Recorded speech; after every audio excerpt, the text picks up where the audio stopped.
Hello everyone, मैं हूं advocate Rahul Mishra. आप सभी का स्वागत है इस यूट्यूब चैनल पर।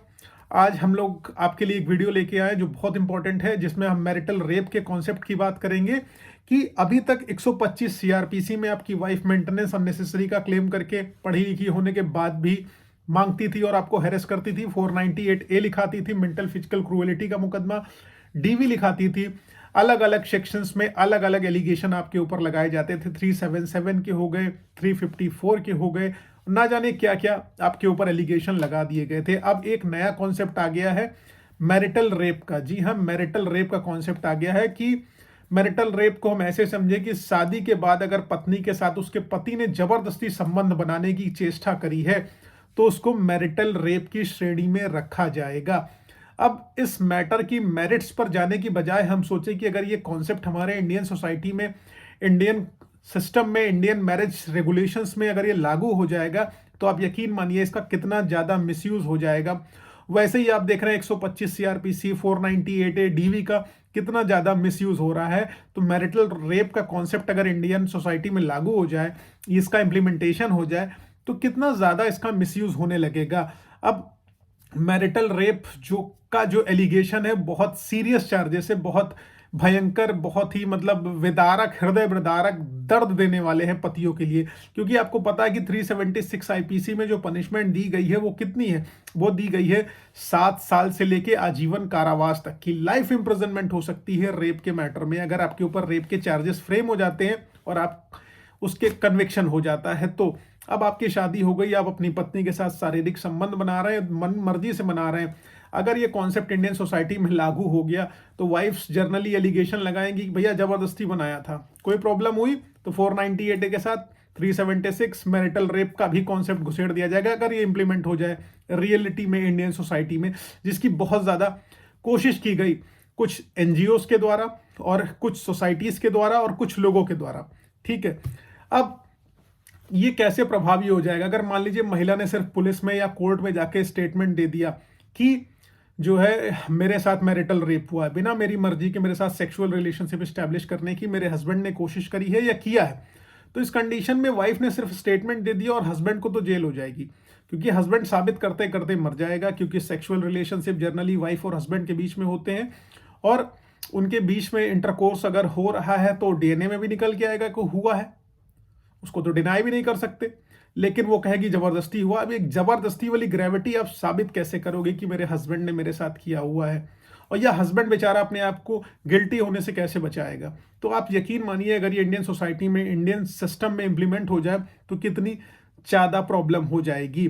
अब इस सिस्टम में हस्बैंड कितना ज्यादा हैरेस होगा। किसी को हैरेस करना होगा तो हस्बैंड को किस हिसाब से हैरेस कर लेगा? देखिए, भारत में कोई अप्रोप्रिएट स्टैच्यूट नहीं है, लॉ नहीं है, कानून नहीं है जो मैरिटल रेप को डिफाइन करता हो। इस मैटर में दिल्ली हाई कोर्ट में एक पिटीशन पड़ती है। पिटीशन में क्या रहता है, उसके फैक्ट्स क्या है, मैं आप लोगों को वो आज इस वीडियो के थ्रू बताऊंगा कि मैरिटल रेप का कॉन्सेप्ट अभी तक तो भारत में नहीं था, वो कैसे इंडियन सोसाइटीज में प्रिवेल करने की कोशिश करी जा रही है, इसको मैनिपुलेट करने की कोशिश करी जा रही है। केस के फैक्ट्स पर मैं जाऊं उससे पहले मैं आप लोगों से रिक्वेस्ट करूंगा कि अगर आप लोग चैनल पर नए हैं या पहली बार आ रहे हैं, अभी तक आप लोगों ने इसे सब्सक्राइब नहीं किया तो प्लीज सब्सक्राइब करिएगा। साथ ही साथ अगर आप मुझसे पर्सनली मिलना चाहते हैं, मुझसे मुलाकात चाहते हैं या मेरा किसी मैटर पर लीगल ओपिनियन चाहते हैं तो अपनी अपॉइंटमेंट शेड्यूल कराकर आप मुझसे बात कर सकते हैं। और लेकिन एक चीज और ध्यान रखिएगा, बिना अपॉइंटमेंट शेड्यूल कराए टेलीफोन डायरेक्ट मत करिए। नंबर आपको व्हाट्सएप का डिस्क्रिप्शन में मिल जाएगा, वहां अपॉइंटमेंट शेड्यूल कराइए, उसके बाद मेरी आपकी आराम से बात होगी बिना किसी इशू के। देखिए, दिल्ली हाईकोर्ट के सामने एक पिटीशन दाखिल होती है जिसमें बोला गया कि जो है मैरिज के बाद अगर कोई हस्बैंड वाइफ के बीच में सेक्सुअल रिलेशनशिप हो रही जिसमें वाइफ की कंसेंट नहीं है तो उसको क्रिमिनलाइज किया जाए। रेप विद इन मैरिज को जो है क्रिमिनलाइज किया जाए, उसको ऑफेंस माना जाए, उसके लिए पनिशमेंट दी जाए। ठीक है, अब इसमें क्या कहा गया कि इसको ऑफेंस मान लीजिए, इसमें पनिशमेंट दे दीजिए। अब दिल्ली हाई कोर्ट में ये मैटर 7 सालों से चल रहा था, इसका रिजल्ट आता है 11 मई 2022 को आता है अप्रोप्रिएट तरीके से। अब क्या होता है, आईपीसी में जो आपको मैंने बताया 375 में जो है रेप के बारे में बताया गया, 376 में उसकी जो है पनिशमेंट को बताया गया है कि, और लेकिन इसमें एक एक्सेप्शन दे रखा हुआ है। एक्सेप्शन क्या दिया हुआ है कि जो है sexual relationship with in marriage उसको रेप नहीं कंसिडर किया जाएगा, ये उसमें बताया गया। तो दिल्ली हाई कोर्ट में 2015 में एक केस डलता है। इस केस के एक्सेप्शन को चैलेंज किया गया कि जो इसकी एक्सेप्शन है कि अगर हस्बैंड वाइफ के बीच में इंटरकोर्स हो रहा है, सेक्सुअल रिलेशनशिप स्टैब्लिश हो रही है विदाउट कंसेंट ऑफ वाइफ, तो उसको अनकॉन्स्टिट्यूशनल करार कर दिया जाए। ठीक है, तो इसमें इस पिटीशन को डाला कुछ जो है मतलब ऑर्गेनाइजेशंस ने, उनका जैसे एक ऑर्गेनाइजेशन थी आरआईटी फाउंडेशन थी बेसिकली, और उसके बाद दूसरी ऑर्गेनाइजेशन थी all India democratic movement association, और उसके साथ एक मैरिटल रेप की विक्टिम महिला थी। उन्होंने ये सब ने मिलकर एक पिटीशन डाली, और इसको अपोज करने कौन आता है? अपोज करने एक एनजीओ आती है जिसका नाम होता है मेन वेलफेयर फ्रंट। ठीक है, वो अपोज करने आते हैं। अब पिटिशनर इसको क्या कहती हैं कि इसको क्रिमिनलाइज करिए, इसमें पनिशमेंट दी जाए, इसको ऑफेंस घोषित कर दिया जाए।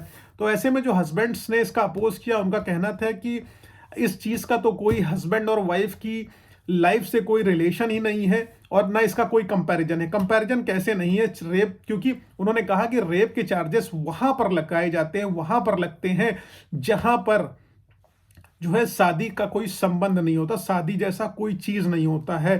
तो रेप जो होता है विद इन मैरिज नहीं होता है, इसलिए यहां पर जो है रेप के चार्जेस नहीं लगाने चाहिए, इसको क्रिमिनलाइज नहीं करना चाहिए। अब इस पर क्या है, गवर्नमेंट का ने भी अपना स्टैंड लिया, गवर्नमेंट के एडवोकेट्स ने इस पर स्टैंड लिया।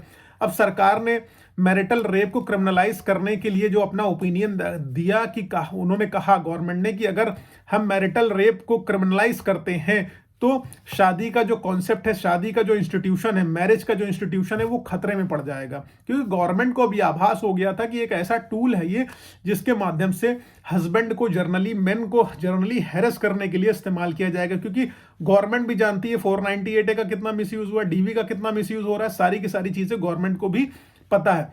तो ऐसे में सरकार का कहना था कि जब तक कोई अप्रोप्रिएट लॉ ना हो तो किसी को पनिशमेंट देना इस मैटर में वो अनकॉन्स्टिट्यूशनल होगा जब तक कि लॉ नहीं है, और इस पर लॉ तो कोई है ही नहीं, तो इस पर पनिशमेंट कैसे हो जाएगी। लेकिन वो महिला जो गई थी और जो वो उनके साथ इंस्टीट्यूशन गए थे पब्लिसिटी स्टंट के लिए, उन लोगों का कहना था कि इसको क्रिमिनलाइज कर दिए। अब गवर्नमेंट के लॉयर ने यह भी कहा कि डीवी एक्ट में सेक्सुअल अब्यूज का प्रावधान दे रखा है, 498 में सेक्सुअल अब्यूज का प्रावधान दे रखा है, जिसमें मेंटल और फिजिकल क्रूएलिटी दोनों शामिल है, और क्रूएलिटी किसी भी तरीके की हो वो क्राइम है।